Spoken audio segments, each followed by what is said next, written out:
Electronics are widely used in information processing, telecommunication, and signal processing. The ability of electronic devices to act as switches that are used to process digital information is very useful to make our daily tasks possible. Electronics has analog and digital types which are very helpful in our generation. So in here, let's take a look at some of the electronic materials and components that make our devices possible.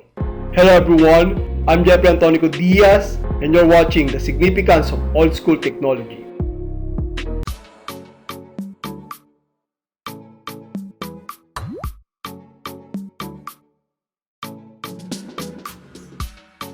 This video would serve as an overview of how to create a simple electronic circuit. By the way, what is an electronic circuit? An electronic circuit consists of individual electronic components connected by conductive wires where electric current flows. So before we proceed with the experiment proper, let's talk about the following terminologies. Digital logic trainer. It is an ideal device for academicians which acts as a teaching tool for testing digital electronic circuits that offer an option for students to accelerate, modify, troubleshoot, and enhance their skills in designing a logic circuit. Multi-tester. It is a typical measuring instrument designed to measure current, voltage, and resistance. Breadboard. It is a rectangular board with many mounting holes that are used in developing prototypes of electronic circuits. Resistor. It is an electrical component that limits or reduces the flow of electrical current in an electronic circuit. Light emitting diode, or commonly known as LED. It emits light when an electric current passes through it. Single pole single throw switch, or commonly known as SPST switch. It is a switch that has a single input and can connect only to one output. Wire. It is a cylindrical and flexible metal that comes in solid core. Stranded or braided forms used to bear electric signals. Schematic diagram. It is a diagram that uses lines to represent the wires and symbols that shows the circuit plans and functions.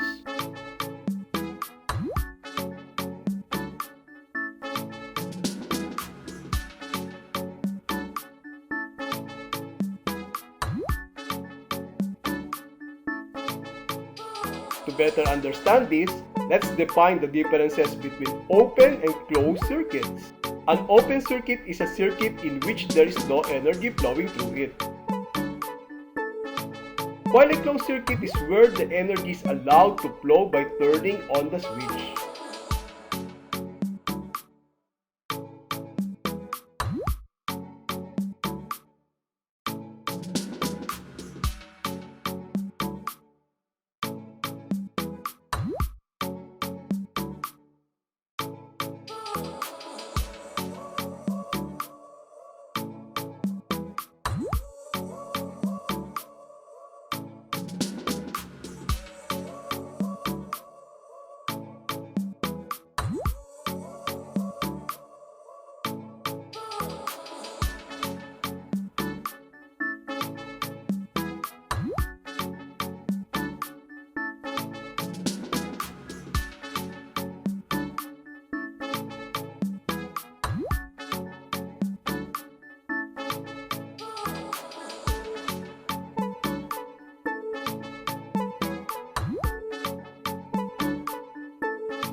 So let's start this by placing the test probes according to their color to check the efficiency of multi-tester.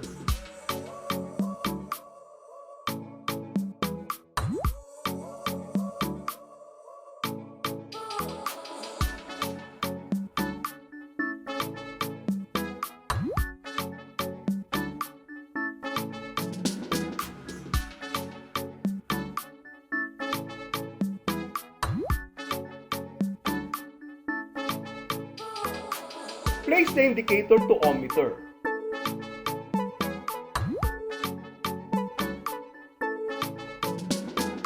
Now, let's try to touch the probes together to make sure the meter is zeroed. The analog ohmmeter's needle should point all the way to the right. If it doesn't work, turn the adjustment knob on your ohmmeter until the needle reads 0 ohms when the probes are touching each other.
To check the LED, let us connect the black probe to the cathode and the red probe to the anode.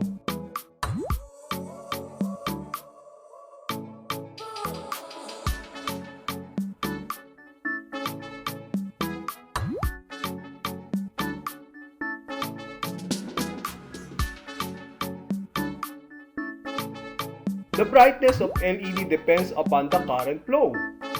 The LED is a bit brighter when you select a much lower range of ohmmeter.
Connect the red lead of the test probe to one of the terminal and the black lead to the other terminal of the switch.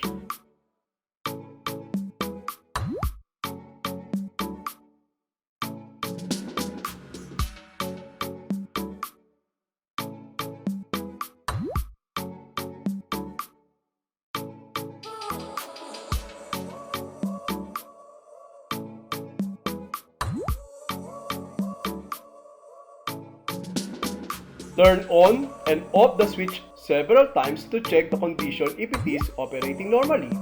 By turning on the switch, the ohmmeter should display 1 ohm or less. By turning off it, the needle should go back to its original place.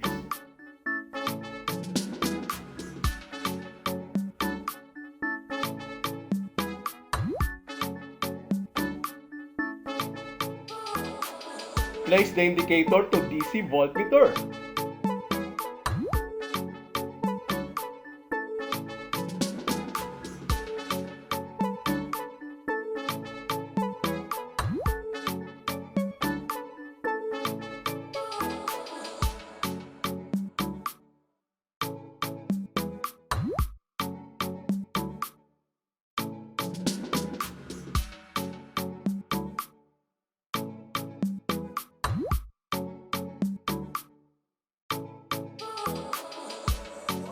Place the red probe on the positive terminal and the black probe on the 9-volt battery negative terminal.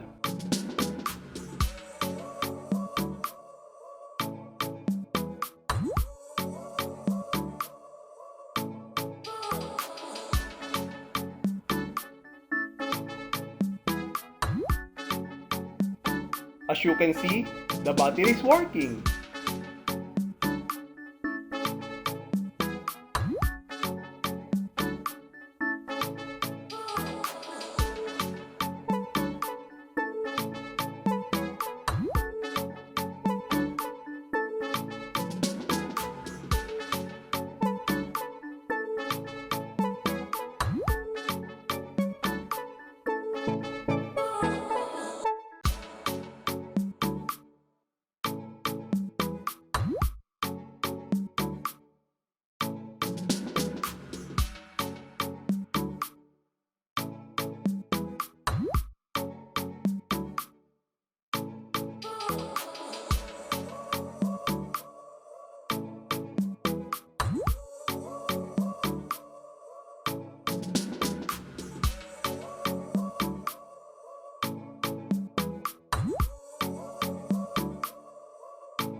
Now, we're going to create a simple circuit according to the schematic diagram.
For your assignment, build a simple breadboard diagram and show us what you learned. Here are the following materials needed.